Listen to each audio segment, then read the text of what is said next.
So hello friends, welcome back to my channel Sri moms tips. Sri moms టిప్స్లో ఈరోజు video వచ్చేసి pregnancy తర్వాత మనకి డెలివరీ అయినాక ఒక 1 year వరకు కూడా బ్యాక్ పెయిన్ అనేది వస్తూ ఉంటుంది అనమాట. ఈ బ్యాక్ పెయిన్ అనేది ఎక్కువగా ఎందుకు వస్తూ ఉంటుంది, దీన్ని ఎలా తగ్గించుకోవాలనేది కామెంట్.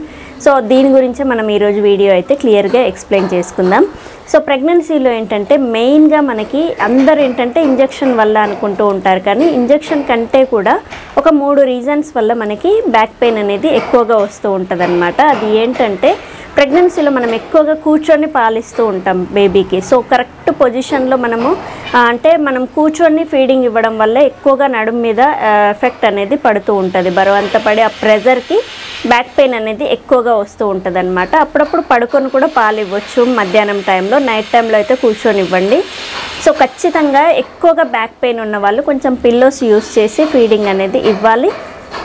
అప్పుడప్పుడు పడుకొని కూడా ఫీడింగ్ అనేది ఇవ్వాలి. ఇలా చేస్తే కొంచెం బ్యాక్ పెయిన్ అనేది తగ్గే అవకాశం ఉంటుంది. ఎక్కువ వచ్చేదైతే ఇలా పాలు ఇచ్చే తల్లులకి ఎక్కువగా, అంటే కూర్చొని పాలు ఇచ్చే వాళ్ళకి ఇంకెక్కువగా ఉంటుంది అనమాట. సో ఖచ్చితంగా కూర్చొని ఇవ్వాలి, కానీ పెయిన్ అనేది ఎక్కువగా ఉంటే అప్పుడప్పుడు రిలాక్స్ అవ్వచ్చు మీరు.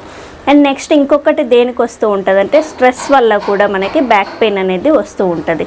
సో స్ట్రెస్ ఎక్కువ ఫీల్ అవుతూ ఉంటే కూడా, అండ్ ఇంట్లో పనులు అలాంటివన్నీ కూడా చేతగాక కొంచెం బరువులు ఎత్తడం ఇలాంటివన్నీ చేయడం వల్ల, అండ్ కొంచెం ఇరిటేటింగ్ ఫీలింగ్ వల్ల కూడా మీకు బ్యాక్ పెయిన్ అనేది వస్తూ ఉంటుంది.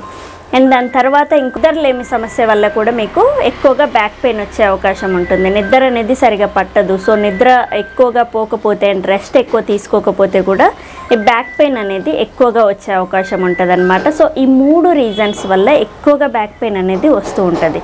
స్ట్రెస్ వల్ల, నిద్రలేమి వల్ల, అండ్ కూర్చొని ఫీడింగ్ అనేది ఇవ్వడం వల్ల. సో ఈ 3 కాకుండా ఇంకొక మెయిన్ రీజన్ ఏంటంటే ఇంజెక్షన్ వల్ల అనమాట. ఇంజెక్షన్ వల్ల చాలా తక్కువ అనమాట, కానీ ఈ 3 రీజన్స్ వల్లనే ఎక్కువగా పెయిన్ అనేది వస్తూ ఉంటుంది. ఇంజెక్షన్ వల్ల బ్యాక్ పెయిన్ అనేది రాదు. సో నాకైతే 3 సార్లు ఇంజెక్షన్ వేసారు. సో నాకు బ్యాక్ పెయిన్ అయితే ఉండదు. ఎప్పుడన్నా ఎక్కువగా నేను కూర్చొని పని చేయడం ఇలాంటివి చేస్తే మాత్రం కొంచెం బ్యాక్ పెయిన్ వస్తుంది, అంతేకాని ఎక్కువగా బ్యాక్ పెయిన్ అయితే నాకేం రాదు.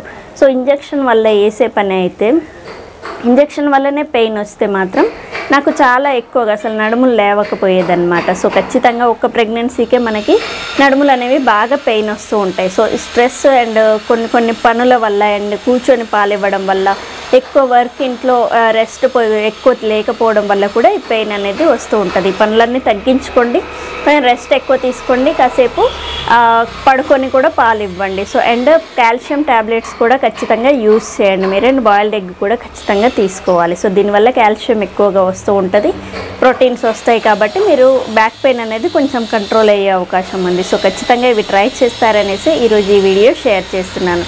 సో చూసారు కదా ఈరోజు video, and thank you. Please subscribe my channel Sri moms tips. Thank you.